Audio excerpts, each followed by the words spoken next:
যে স্বামী অটো চালিয়ে স্ত্রীকে এসপি বানালো সেই স্ত্রী স্বামীকে ছেড়ে অন্য পুরুষের সাথে পালালো। শুভম সাধারণ একজন অটোচালক। সংসার চালাতে চালাতে নিজের স্বপ্ন বিসর্জন দিয়ে সে তার স্ত্রী রুনাকে পড়াশোনা করিয়েছিল। সেই রুনা আজ একজন পুলিশ ইন্সপেক্টর। কিন্তু অফিসের ব্যস্ততায় রুনা বেশিরভাগ সময় সরকারি কোয়ার্টারে থাকে, সংসারের দিকে ফিরেও তাকায় না। তাদের 6 বছরের ছেলে রাহুলকে সামলান দাদু দাদি। শুভমের মায়ের স্নেহেই রাহুল বড় হচ্ছে। একদিন শুভম আর তার মা যায় সরকারি কোয়ার্টারে রাহুলকে দেখতে। দরজার বেল বাজাতে রুনা ঘুম ঘুম চোখে দরজা খুলে অবাক হয়ে গেল। শুভম ভেতরে ঢুকতেই চোখে পড়ল বিছানায় এক অচেনা যুবক আর পাশে ঘুমিয়ে আছে ছোট্ট রাহুল। শুভমের বুকের ভেতর রক্ত গরম হয়ে উঠল। সে ছুটে গিয়ে রুনার মুখের দিকে সজোরে এক থাপ্পড় বসিয়ে দিল।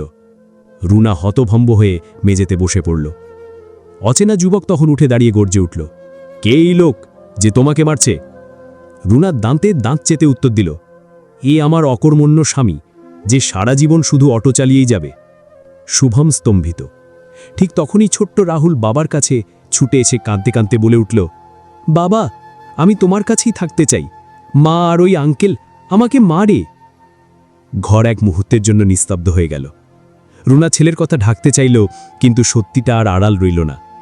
শুভম ক্ষোভে রুনার দিকে তাকিয়ে দাঁড়াল। রুনা তখন টেবিল থেকে কিছু কাগজ টেনে এনে ঠান্ডা গলায় বলল, যেহেতু সব জেনে গেছ তাহলে এটাও করে যাও, সই করে যাও এই ডিভোর্স পেপারে। মুহূর্তের মধ্যে ভেঙে গেল শুভমের ভেতরটা। চোখে জল নিয়ে কাগজে সই করল সে। মাকে পাশে নিয়ে ছেলেকে বুকের ভেতর শক্ত করে জড়িয়ে ভাঙার হৃদয়ে বেরিয়ে এলো সেই বাড়ি থেকে। এরপর শুরু হলো শুভমের এক নতুন সংগ্রাম।